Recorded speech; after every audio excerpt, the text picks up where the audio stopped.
Hey, just for the record, Brad, I do have my face mask right here, but I just took it off. Good. Practice. Just real quick, we've had a pretty good stretch here of practices, and the guys have been great. I thought the defensive energy has really hung in there. One day early, it kind of got down a little bit. We talked about it, and the guys responded. So love working with this group and just love the fact that we're out there working. So with that, I'll open it up. Let's go to Sarin to start it off. Go ahead, Sarin. Coach, the word came down last week about Breeland going to miss the 4 games. How do you work that? Like, do you practice for the 4? Do you practice for the 12 after? How do you make that combination work? Well, I think we got to just we got to attack it for the first game. We take one at a time, like we always talk about, and so it's pretty quickly here. It's going to be all Houston Texans, and we'll have to find the person that's going to get in there and replace Breezy. We've had it in our back of our minds just in case. So there'll be some guys that hopefully will step up, and we're going to try some combinations of guys too. And I wouldn't be surprised if when it's all said and done, there's more than one person that will fill that role. Let's go to Nate Taylor. Go ahead, Nate. Hey, Steve. What have you enjoyed seeing so far from L'Jarius Sneed, and what are you trying to specifically work on with Bo Peep when you guys have spent time together on the field? Yeah, I mean, Bo, I don't really have much on him because he hasn't worked, and it's just been conditioning more than anything else. L'Jarius, listen, he's made some plays for us. I think he's got a long way to go. I really do. Most corners in this league, that's a tough position to step in and play on. But, as a matter of fact, it's funny, Nate, you brought it up. I just leaned over to him in the stretch line at the end of practice here, and I just told him that he needs to do everything faster. And I'm talking about from when the play ends to getting back to the huddle. I mean, these guys know how I am. And part of this whole practice, and Coach Reed wants it the same way, part of it is conditioning and not having the off season and all that. So I'm trying to, force that into him and then kind of let him play. Sam Madison, Dave Merritt are doing a great job with him. But, there's a big learning curve there, and we got a long way to go. Let's go to Dave Scretta. Go ahead, Dave. Hey, Steve. There's been a little bit of a scuttlebutt this morning about the Bills being upset that the Dolphins get to have fans. I know you don't get to decide who gets fans, who doesn't, you don't make those decisions. But just from your perspective, do you think it's an advantage that you guys will have fans, at least some, at your games and maybe some other teams when you go on the road will not? An interesting question. I'm sure it's being talked about all over the league. But I can tell you this, I only do things from my perspective, stay in my lane, thinking defensively. And all I've really talked to our guys about is the fact that no matter what stadium we play in this year, it's really going to be a home game for the quarterback. So our concerns are that the drawing us offside because they can use their voice. And to be honest with you, that's the only part of all of that I've thought about. How does it affect us, and where will there be an advantage or a disadvantage? And I just think that one thing is really important. I mean, one of the big advantages I thought we always had at home here was that the quarterback had to go to silent count, and that gave our D line a little extra juice. But other than that, that's really been the only thing that's kind of crossed my mind. Let's go to Adam Teicher. Go ahead, Adam. Hey, Steve, how you doing today? Great, doing great, Adam. Good. I want to follow up on maybe not having Breeland for those first 4 games. Not a lot of experience there other than maybe Ward, who started for you last year, obviously. Hamilton's been in the league but hasn't played on defense a lot. Are you how comfortable are you with that? That looks like the guys you're going to have to play when Bashaud is out are largely untested. Yeah, I mean, no question, Adam. We'd love to have Bashaud out there. We're going to have to – 2 ways to look at it, right? I could say to you that it's just like somebody getting hurt and you got to put the next guy in there. So part of that's true. The advantage we have is we know that, quote, unquote, that person's not going to be there, so we have some time to get ready. So I'm glad that we at least know what we're faced with and we can get some guys mentally ready. Again, we'll figure out who that's going to be. We haven't got that figured out now. And we'll try to shuffle things around. My guess is it may not just be one person, but we'll see. Let's go to Herbie. Go ahead, Herbie. Hey, Coach. Always a pleasure to see you. Hope you're well. Thanks. Hey, just 2 questions here for you.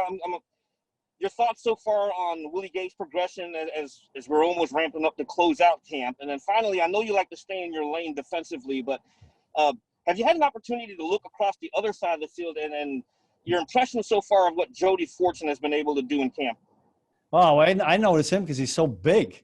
I'm always talking to him about playing defensive end. We joke about that all the time. He came up to me the other day and said, I'm ready to play DN. I said, I got to see you tackle first. So I give him a little razz on that. And then I told him that I didn't want him to take that to heart because if we had picked the ball off, I wouldn't want him tackling one of our guys in practice. But listen, he's an impressive, big guy. What was the first part of the question? Was Willie Gay, right? Yes. Yeah, asked about Willie. Willie's done a nice job. Look, it's a long way to go at that spot. I like the way, though, Willie has worked with the vets. I mean, he's always talking to him. He's asking Hitch questions and Damian Wilson questions and Ben Neiman, who are all three smart football players. He's engaged. He loves the game of football. That's what I love about him. The rest of it, Matt House and Britt Reed, they'll get that part worked out. But he loves to play, and he's a big physical guy. So we can work with that. Hopefully we can develop him and he can help us this year. Let's go to Sam McDowell. Go ahead, Sam. Hey, Coach. Just to follow up on what Herbie asked about Willie Gay, I mean, he kind of mentioned to us where he's working at least a little bit. Do you try and give a guy one spot to absorb everything there is? But I know he's a guy you feel like can play multiple spots. So at what point do you sort of add the layers on to try and get more out of him? Great. That's a great question. It's something we're always tossing around. The hope is to really initially keep them in one spot. I think that's important when you're that young and learning. And all of them will tell you they can play multiple spots and learn it all, but it takes a lot. Because we haven't had a preseason game. Our offense plays fast and functions fast, but the speed of the game is going to be completely different when we get to the regular season. So we're trying to hone in on one. And yet, when we've had a couple of linebackers dinged up, he has stepped up and played another spot. So he's getting it in bits and pieces, but I think initially here, we'd just like to hone in on one. That would be the way our game plan going in initially. Let's go to Robert Remsen. Go ahead, Robert. Hey, Coach. So you talked about keeping Willie Gay in one spot initially, right? And he told us he's working a little bit in Sam in the base and then Buck in the Buffalo package. So what about that spot is really good for Willie, and how is he kind of fitting into that role? The Sam or the Buck? Either or. Yeah, or okay. both.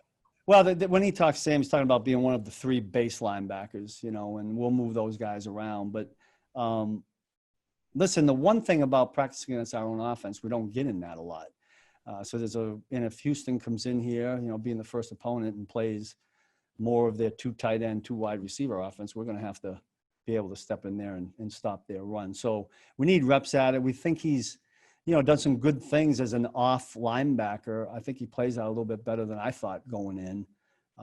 And then the Buck position, when it is, sub defense and we have a nickel in there, it kind of makes him the weak side guy. So he goes from being a strong side linebacker to a weak side linebacker. There's different concepts in both. Listen, I hope that, you hope when you take any guy and he's really skilled that you can get him to play a number of different positions. We do that with all our linebackers. So hopefully we can get it. I'd like not for that to happen. We got other guys that can play one or two of those positions and give Willie the chance to kind of develop. I think Coach Tobe likes him on special teams. So hopefully, like normal rookies, he can progress that way. Got time for a couple more guys. Let's go Pete and then Steve to finish it out. Go ahead, Pete.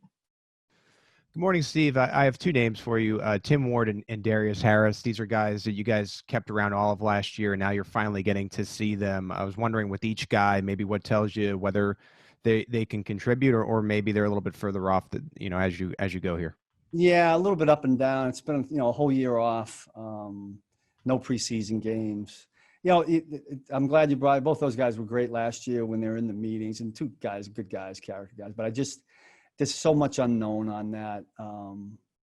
There's not really much more I can add except to say we'll just keep working them, really. That's what we got to do. Let's go to Steve to close it out. Go ahead, Steve. Hey, Steve, how you doing? Great. Yeah, you talked a little bit about it, but with the strength of the offense being passed, have you and EB or Andy talked about making sure the offense is doing a certain percentage of run and pass to help the defense get ready for week one? Or does that kind of come in more of a week-to-week game plan? Yeah, we in no way want to affect what the offense is trying to do. They do the same for us. They let us run our defense. So it works out the way it works out. We do, as a defense, spend a lot of time when we get our own periods. We call them run fit periods. Spend a lot of time on that. When we get practices where coach allows us to have a scout team out there, we try to emphasize the run. But, you know, we're getting our work done there. And I told the guys the other day that, listen, there's no excuses. Whether our offense against any runs or no runs, when it's ready to kick it off on September 10th, we got to be ready to play the run and the pass. So that's the challenge that I keep throwing at our guys. You're a LeBron James fan? Yeah, I couldn't see the 24. I just saw the Lakers. I get it now. I got it. Coach, we appreciate the time today. Thank you. You got it. All right. Have a good day.